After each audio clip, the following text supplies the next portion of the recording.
11 বছর আগে আফগানিস্তান এবং বাংলাদেশের লড়াইটা যখন শুরু হয়েছিল, তখন যারা ওই ম্যাচটা দেখেছিলেন তারা হয়তো এমন কিছুর কথা কল্পনাও করেননি।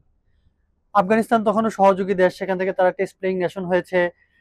এখন বাংলাদেশের বিপক্ষে টি-20 সংস্করণ অন্তত যখন নামে, তখন ফেভারিট হিসেবেই বোধহয় নামে। ফেভারিট তো বটেই, আসলে অতীত ইতিহাসেও বা অতীত যে রেকর্ডটা আছে সেখানেও কিন্তু আফগানিস্তান এগিয়ে। বাংলাদেশ এখনো তাদের বিপক্ষে টি-20 সংস্করণের যে 12টা ম্যাচ খেলেছে তার মধ্যে 7টাই তারা জিতেছে। আজ যখন এই আবুধাবি ক্রিকেট স্টেডিয়ামে তারা নতুন একটা ম্যাচে মাঠে নামবে, তখনও এগিয়ে আছে। অতীত রেকর্ড বা সাম্প্রতিক ফর্ম, ইভেন টুর্নামেন্টের যে প্রেক্ষাপট, সেই প্রেক্ষাপটের বিবেচনায় আফগানিস্তান বেশ এগিয়ে আছে। প্রথম ম্যাচে তারা হংকংকে হারিয়েছিল, বেশ বড় একটা জয় তারা পেয়েছিল। অথচ বাংলাদেশও হংকংকে হারিয়েছে, কিন্তু সেটাতে একটা অতৃপ্তি ছিল। তারপর শ্রীলঙ্কার বিপক্ষে হারের পর বাংলাদেশ একটা ধাক্কা খেয়েছে, ধাক্কা খেয়ে খাদের একেবারে কিনারা এসে পৌঁছে গেছে। সুপার ফোরে যেতে হলে বাংলাদেশকে আফগানিস্তানের বিপক্ষে গ্রুপ পর্বের শেষ ম্যাচটা তো জিততেই হবে। এরপরও তাকিয়ে থাকতে হবে আফগানিস্তানকে যেন শ্রীলঙ্কা হারিয়ে দেয়। অন্যদের দিকে তাকিয়ে থাকার এই প্রেক্ষাপটটা নিয়েই বাংলাদেশ কিন্তু আজকে আফগানিস্তানের বিপক্ষে ম্যাচটাতে মাঠে নামবে। সেই মাঠের নামার আগে বাংলাদেশের জন্য সবচেয়ে বড় যে সম্বল, অথবা অনেক বড় যে সম্বল, সেটা হচ্ছে বিশ্বাস।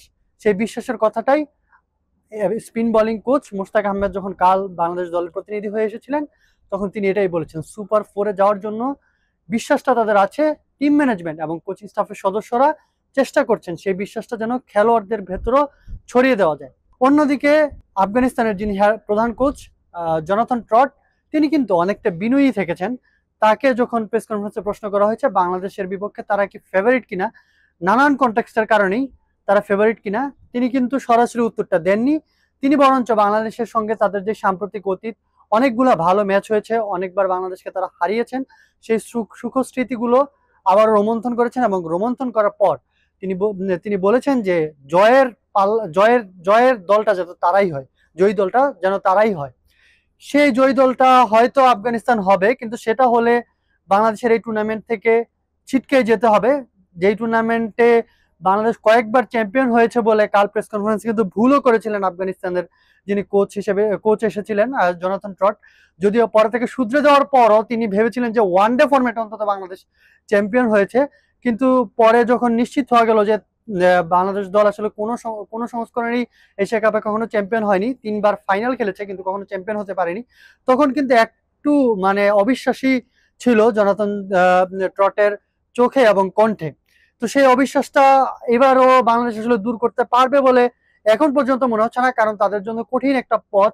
সুপার ফোরে যেতে হলেও অন্যদের দিকে তাকিয়ে থাকতে হবে, তারপর সুপার ফোরে গিয়ে তিনটা দলের বিপক্ষে জিততে হবে, এবং ফাইনালের পথটা কিন্তু আরো কঠিন। ফাইনালে যাওয়ার পর চ্যাম্পিয়ন হওয়ার অনেক বড় স্বপ্ন, যে স্বপ্নটা নিয়ে আসলে বাংলাদেশ দল এসেছিল, সেই স্বপ্নটা হয়তো আজই শেষ হয়ে যেতে পারে, অথবা স্বপ্নটা আরেকটু লম্বা হতে পারে। বাংলাদেশ আজকের ম্যাচটা যদি জিতে, বাংলাদেশ তাকিয়ে থাকবে শ্রীলঙ্কা এবং আফগানিস্তানের লড়াইয়ের দিকে, কিন্তু তার আগে আজকের ম্যাচটা কিন্তু তাদের অবশ্যই জিততে হবে। সেই জয়টা বাংলাদেশ পায় কিনা, এই টুর্নামেন্টে বাংলাদেশ কতদূর যায়, সেই সব খবর আমি মাহমুদুল হাসান আপনাদেরকে জানাবো প্রথম আলোর সব প্ল্যাটফর্মে।